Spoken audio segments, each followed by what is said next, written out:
আসসালামু আলাইকুম বন্ধুরা, আমি জুয়েল আছি আপনাদের সাথে। আজ আমি ফটোশপের একদম বিগিনিং লেভেলের এবং অনেক গুরুত্বপূর্ণ একটি টিউটোরিয়াল নিয়ে হাজির হয়েছি। বন্ধুরা, বিষয়টি হচ্ছে আমরা যারা স্টুডিওতে কাজ করি আমরা কিন্তু বেশিরভাগ ছবি পাসপোর্ট সাইজের ছবি তুলে থাকি। তো বন্ধুরা, যে ছবিগুলোর মুখে দাঁড়িয়ে থাকে না সেগুলো আমরা নর্মালি যে কোনো টুল দিয়ে ব্যাকগ্রাউন্ড পরিবর্তন করতে পারি। বন্ধুরা, যে ছবিগুলোর মুখে বড় বড় দাঁড়িয়ে থাকে সেই ছবিগুলোকে আমরা পেন টুল দিয়ে কেটে ব্যাকগ্রাউন্ড পরিবর্তন করি। তাহলে কিন্তু দাড়ির মাথাগুলো কেটে যায়, এতে করে ছবির সৌন্দর্য কিন্তু নষ্ট হয়ে যায়। বন্ধুরা, আপনাদেরকে যদি পেন টুল দিয়ে ব্যাকগ্রাউন্ড পরিবর্তন করে দেখাই,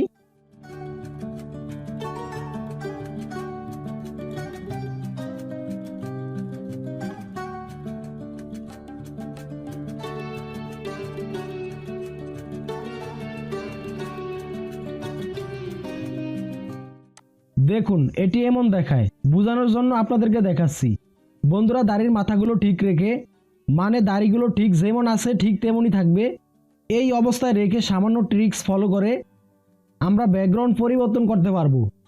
দাড়ির মাথা একটুও কাটা যাবে না এবং ছবির কোনো রকম সৌন্দর্য নষ্ট হবে না। চলুন বন্ধুরা, ভিডিওটি শুরু করা যাক। বন্ধুরা, দেখতে পাচ্ছেন ফটোশপ সিসি ক্যানভাসে একটি ফটো ওপেন অবস্থায় আছে। এখন আমরা এই ছবি থেকে ব্যাকগ্রাউন্ড রিমুভ করব।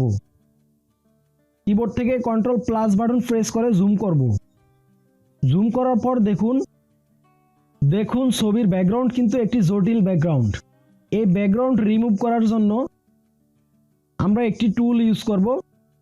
ম্যাজিক ওয়ান টুলটির ভিতরে এখানে দেখুন কুইক সিলেকশন টুল, এই টুলটি আমরা ব্যবহার করব।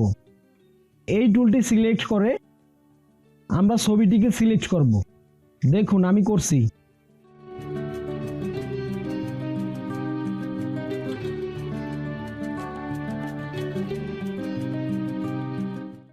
এইভাবে সিলেকশন করার পর ছবিটিকে আবার আমরা জুম করব। কিবোর্ড থেকে কন্ট্রোল প্লাস বাটন প্রেস করে স্ক্রল বার ঘুরিয়ে উপরে যাব।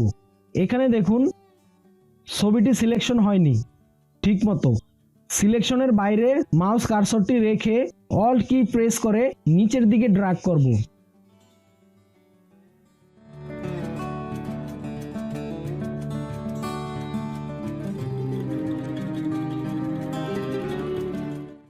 এখানে দেখুন সিলেকশনটি ঠিক হয়নি। এখানে আমরা কিবোর্ড থেকে অল্ট কি প্রেস করে সিলেকশনের বাইরে মাউস কার্সরটি রাখবো। তারপর এইভাবে আমরা সিলেকশনটিকে অ্যাডজাস্ট করে নিব ছবির সাথে।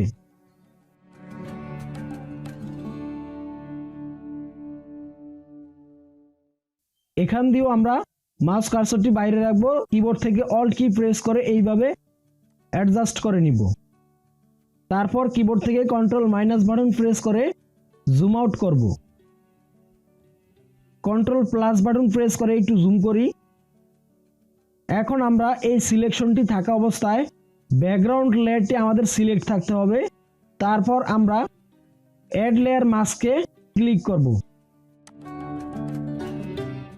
ক্লিক করার পর এখানে দেখুন আবার আমরা ছবিটিকে জুম করব।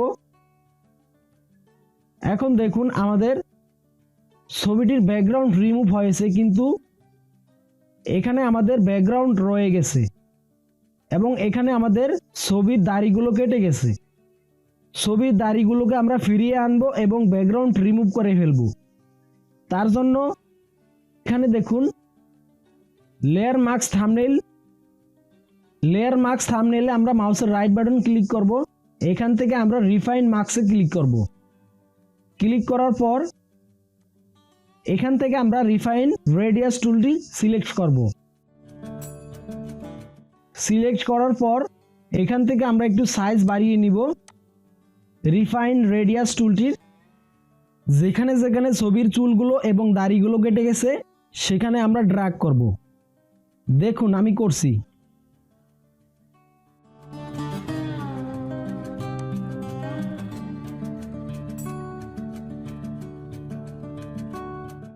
এখানে দেখুন আমাদের চুলগুলো ফিরে এসেছে।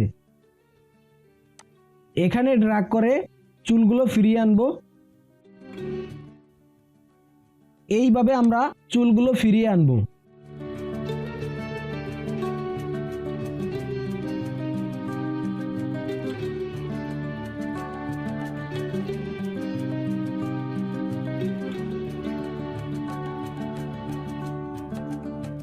এখন আমরা দাড়িগুলো ফিরিয়ে আনব।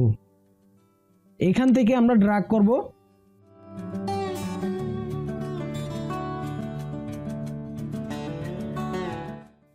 ছবির দাড়িগুলো খুব সুন্দরভাবে ফিরে এসেছে।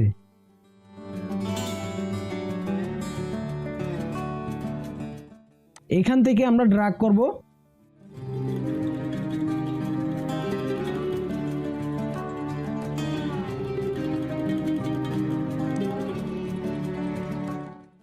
এইভাবে রিমুভ করার পর এখানে দেখুন কালো কালো অংশ রয়েছে।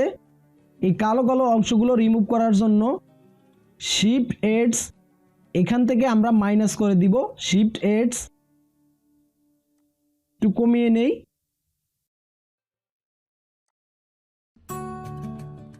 এখান থেকে আমরা ইরেজ রিফাইনমেন্টস টুলটি সিলেক্ট করব। তারপর এইভাবে আমরা যেখানে যেখানে কালো রয়েছে সেখানে সেখানে ড্র্যাগ করব।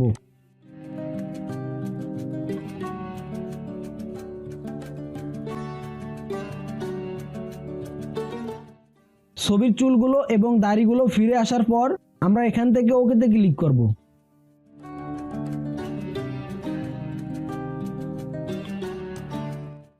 এবার দেখুন ছবির ব্যাকগ্রাউন্ড সম্পূর্ণ রিমুভ হয়েছে। এখন আমরা ছবির পিছনে একটি ব্যাকগ্রাউন্ড দিব। তার জন্য আমরা যাব create new fill or adjustment layer. এখানে ক্লিক করে আমরা যাব সলিড কালার। এখান থেকে আমরা ছবিতে যে কালারটি দিব সেই কালারটি সিলেক্ট করে দিব। তারপর ওকেতে ক্লিক করব। কালার ফিল লেয়ারটি সিলেক্ট থাকা অবস্থায় এটিকে ড্র্যাগ করে ছবির নিচে দিয়ে দিব। এবার দেখুন আমাদের ছবির ব্যাকগ্রাউন্ড সম্পূর্ণ রিমুভ হয়েছে। ছবির দাড়ি এবং চুল সবগুলো ঠিক আছে। এইভাবে আপনারা যে কোনো ছবির চুল দাড়ি ঠিক রেখে ব্যাকগ্রাউন্ড রিমুভ করতে পারবেন। ভিডিওটি ভালো লাগলে অবশ্যই লাইকে ক্লিক করবেন এবং আমার চ্যানেলটি সাবস্ক্রাইব করবেন। ভিডিওটি দেখার জন্য ধন্যবাদ।